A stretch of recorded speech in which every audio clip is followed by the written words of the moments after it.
အားလုံးပဲကျောင်းသားများမင်္ဂလာပါဒီချိန်ဒီနေ့တော့ topic 8ကျောင်းလေးကို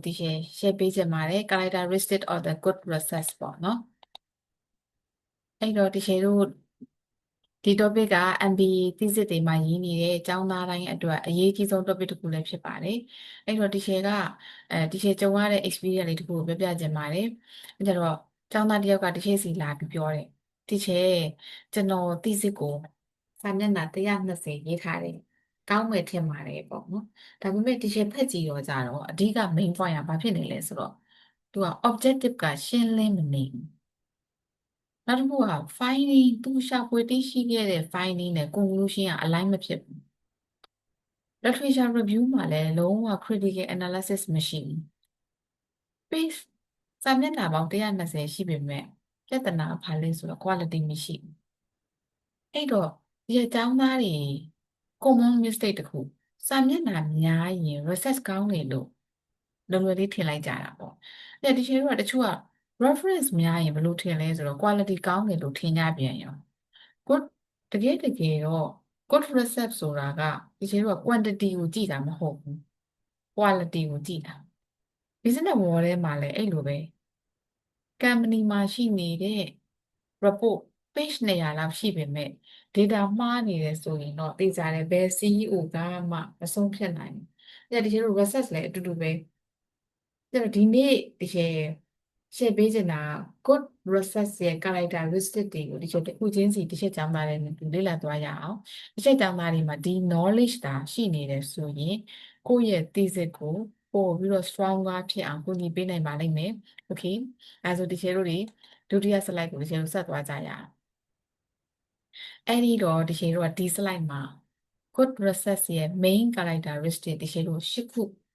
လေ့လာသွားမှာဖြစ်ပါတယ်အဲ့ဒီ၈ခုကိုဒီချိန်တို့က test ကိုရဲ့ test list လို့သဘောထားပြီးတော့သိစေရေးတဲ့အချိန်တိုင်းမှာဒီဟာနဲ့စစ်ဆေးလို့ရပါတယ်ပထမဦးဆုံးကတော့ clear objective ပေါ့အရေးအကြီးဆုံးကတော့ research မစခင်ဘာကိုလေ့လာမလဲဆိုတဲ့ရှင်းရှင်းလင်းလင်းသတ်မှတ်ရမယ်ဥပမာ leadership က employee satisfaction ကိုဘယ်လိုတက်ရောက်တယ်လဲဆိုတာ clear objective ဖြစ်ပါတယ်ဒုတိယကတော့ဒီချိန်တို့ strong problem statement ဘာပြဿနာကိုဖြေရှင်းမလဲဆိုတာကိုဒီချိန်တို့ကခိုင်မာစွာဖော်ပြနိုင်ရမှာဖြစ်ပါတယ်တတိယကတော့ logical research structure ဖြစ်ပါတယ်logical research structure ဆိုတာ introduction chapter 1ပါမယ် chapter 2 literature review chapter 3 methodology chapter 4 result and finding chapter 5 conclusion and recommendation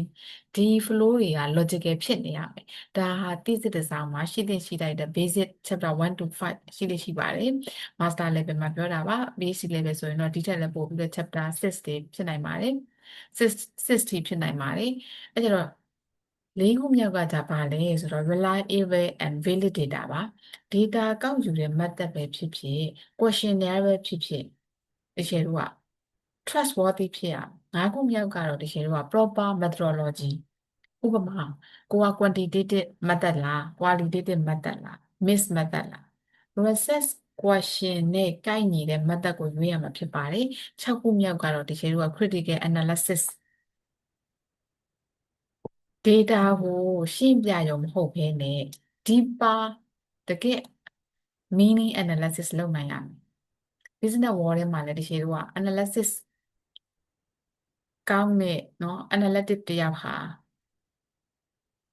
numbers ကိုဒီရှယ်တို့ကဖတ်တဲ့ရုံနဲ့မဟုတ်ဘဲနဲ့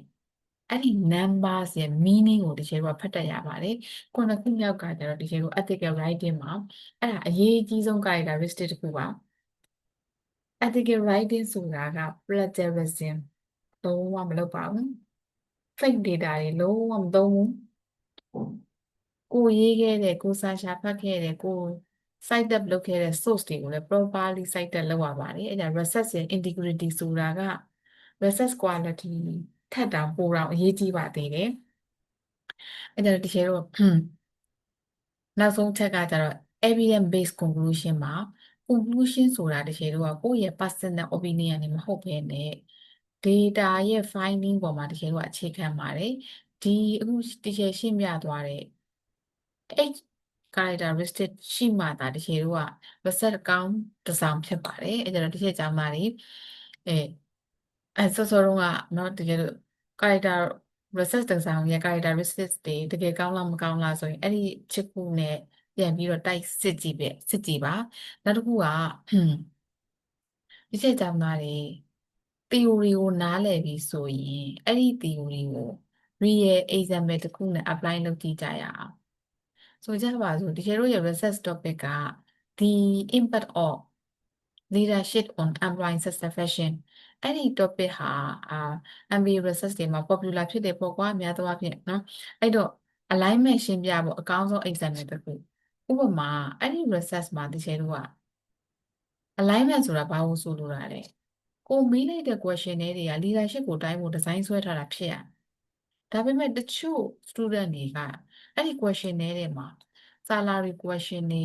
working hour question တွေအရင်များနေဒါဆိုရင် alignment problem ဖြစ်သွားပြီ leadership ကိုမတိုင်းမင်းနဲ့ဒီလိုတော့ဘာလို့သွားတိုင်းနေတာလဲဆို salary ကိုသွားတိုင်းနေတာအဲ့ဒီတော့ဒီလိုတော့ research ရဲ့ objective နဲ့လုံးဝမကိုက်တော့ဘူး data reliability ဆိုတာကဒီလိုက combat alpha value က greater than 0.7 ဖြစ်ဖို့လိုပါတယ်ဒါဟာဒီလို SPSS မှာစစ်ဆေးနိုင်ပါတယ် value 0.7 အောက်ဆိုရင် question တွေကိုဒီလိုက revise လုပ်ဖို့လိုပါတယ် business ရဲ့ context တွေမှာဆိုရင်ဒီလိုက customer survey ကောက်တယ်ဆိုရင် question တွေက consistent ဖြစ်ဖို့လိုသလိုပဲတကယ် finding နဲ့ conclusion align ဖြစ်ဖို့ဆိုတာက research မှာ leadership ကောင်းရင် employee satisfaction မြင့်တယ်ဆိုတဲ့ finding ထွက်လာရင် conclusion မှာလည်းဒီ finding ကို support လုပ်ရမှာဖြစ်ပါတယ် recommendation မှာလည်းတကယ်ကို practical suggestion တွေထည့်ရမယ်ဥပမာ HR department က leadership training program ကို quarterly ကျင်းပသင့်တယ်ဆိုတာမျိုးဒီ element တွေရှိမှသာ good research ဖြစ်ပါတယ်အဲ့တော့ဒီ slide မှာတကယ်ဒီကျောင်းသားတွေကိုဒီနော် share ပေးခြင်းတဲ့ mistake တွေပေါ့ဒီ mistake တွေကteacher supervisor အနေနဲ့တွေ့ဆုံနေရတဲ့တကယ် real problem တွေပါဒါတွေကိုဒီကျောင်းသားတွေကြိုသိနေတယ်ဆိုရင်ကိုယ့်ရဲ့ research ကိုကိုယ်က protect လုပ်နိုင်ပါတယ်ပထမဆုံး mistake ကကြတော့ copy paste ဘယ်နေရာကနေ copy paste များကြလဲဆို internet ကနေ direct copy လုပ်တာအဲ့ဒါဒီ plagiarism ဖြစ်ပါတယ်Turnitin software တွေကလည်းဒါကိုချက်ချင်းဖမ်းမိပါတယ်ဒါတစ်ချက်ကျောင်းသားတွေများသောအားဖြင့် master တက်နေတဲ့ကျောင်းသားလည်းပဲတော်တော်များများ assignment 3ဆောင်လောက်တင်ပြီးဆိုရင်ဒါလောက်ကတော့အားလုံးကသိပါတယ်နောက်တစ်ခုကတစ်ချက်က master level မှာဒီလိုက plagiarism ဆိုတာတကယ်ကိုမှ serious academic misconduct ဖြစ်ပါတယ်ဒုတိယ mistake ကကျတော့ objective နဲ့ finding နဲ့ mismatch ဖြစ်တာပါ research ရဲ့ objective က leadership ကိုလေ့လာမယ်ဆိုပြီးတော့ finding မှာ salary data တွေပဲဆွေးနွေးနေတာ discussion လုပ်နေတာဒါဟာဆိုရင် alignment အရာဆိုရင်ဒီလို failure ကျရှုံးသွားပါတယ်တတိယ mistake ကတော့ literature review ပါ author တွေကို summary တွေပဲရေးတယ် critical analysis မလုပ်တာ MBA level မှာလုံးဝမလုံလောက်ပါဘူးဘယ် author ကဘာပြောတယ်ဘယ် finding ကဘယ်လိုကွာတယ်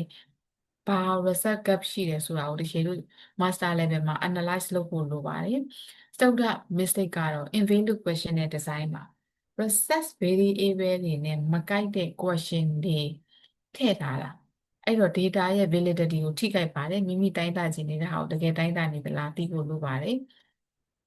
ဒီစမ mistake ကတော့လုံးဝ၅ခုမြောက်ကတော့ fake data တွေအဲ့ဒါတော့လုံးဝအပြင်းထန်ဆုံး mistake ပဲစာပြီးမကောက်ပဲနဲ့ data တွေကိုဖန်တီးတာ research ethic ကိုအဲ့ဒါချိုးဖောက်တာအဲ့တော့ academic ရဲ့ပြောရမယ်ဆိုရင်နော် integrity ကိုဖျက်ဆီးတာပဲအဲ့တော့အဲ့ဒါမျိုးဆိုရင်တော့ဒီလုံးဝအမပေးပါဘူးနောက်တစ်ခုက6ခုမြောက် mistake က SPSS ကထွက်လာတဲ့ result ကို mini မရှင်းလင်းနိုင်တာ numbers တွေကိုကူးထည့်ရုံနဲ့ဒီလိုကမပြီးပါဘူး p-value ကဥပမာ 0.05 ထက်နည်းရင်ဘာလို့ဆိုလိုတာလဲဆိုတာရှင်းပြနိုင်ရမှာဖြစ်ပါတယ်အဲ့ဒီလို mistake တွေကိုဒီကျောင်းသားတွေရှောင်ကျဉ်ပါဒါဆိုရင်တော့ research ရဲ့ credibility ကျသွားမှာမဟုတ်ပါဘူးเนาะ quality ကောင်းနေမှာပေါ့เนาะ okay အဲ့ကြတော့ဒီတို့ဒီနေ့เนาะ topic လေးရဲ့เนาะ final message ကိုဒီshare ပေးခြင်းပါတယ်အဲ့ကြတော့ဒီ conclusion ပြန်ချုပ်ရမယ်ဆိုရင်လေ research ကောင်းတစ်စောင်ဆိုတာကစာမျက်နှာ pages စလုံးတွေစာတွေအများကြီးရေးထားတယ်ဆိုတာနဲ့တိုင်းတာလို့ရမှာမဟုတ်ပါဘူးနောက်တစ်ခုကတော့ reference များတာနဲ့လည်းမတိုင်းတာပါဘူးဘာနဲ့တိုင်းတာလဲဆိုတော့ ကျောင်းသားတစ်ယောက်ရဲ့ clear thinking ရဲ့တကယ် logical analysis ရဲ့ honest writing ရှိတာကိုတကယ်တို့က good research လို့ခေါ်ပါတယ်အဲ့တော့တကယ်တို့က MBA student တွေအနေနဲ့ဆိုရင်စာရေးတဲ့ writing skill တဲ့ thinking skill ကပိုတည်ဆောက်အောင်အဲ့တကယ်တို့က business world ထဲမှာကြည့်ကြည့်ရအောင်အရန်ကိုအောင်မြင်နေတဲ့ consultant တရားဟာ report ကောင်းကောင်းရေးတတ်တာမဟုတ်ဘဲနဲ့တကယ် problem ကို clearly analyze လုပ်တတ်တာဖြစ်ပါတယ် research မှာလည်းထိုနည်းတူပါပဲအရန် strong thinking ရှိတဲ့ researcher တွေက long term academic success ကိုရနိုင်ပါတယ်။ဒါတော့တကယ်လို့တကယ်အမြဲတမ်းပြောနေကြစကားတစ်ခုရှိပါတယ်။ research ဆိုတာ requirement တစ်ခု degree ရဖို့ requirement တစ်ခုလည်းမဟုတ်ပါဘူး။ research ဆိုတာ self mastery ပါ contribution ကိုကိုဘာလုပ်နိုင်တယ်လဲဒီကျေတို့ဒီအသိပညာအသစ်တွေကိုထပ်ရှာတဲ့ contribution journey တခုပါအဲ့တော့ဒီချက်ကျောင်းသားတွေရဲ့ research ဟာ future business leader တွေနော် policy maker တွေနော် academic တွေကို impact ဖြစ်စေနိုင်ပါတယ်ဒါကြောင့်ဒီချက်ကျောင်းသားတွေ research ရဲ့ quality ကိုအစောကြီးကတည်းကအခုလိုမျိုးအမှားတွေဒီ share ပေးထားတဲ့အမှားတွေကြိုသိတယ်ဆိုရင်ကိုယ်ဝင်ကြရင်ဘယ်လိုမမအောင်ရှောင်ရမလဲပေါ့နော်အဲ့ကြတော့ key point က3ခုပဲရှိတယ်ပထမ alignment objective ကနေ conclusion အထိအားလုံး alignment ညီညွတ်ဖို့လိုတယ်ဒုတိယ critical thinking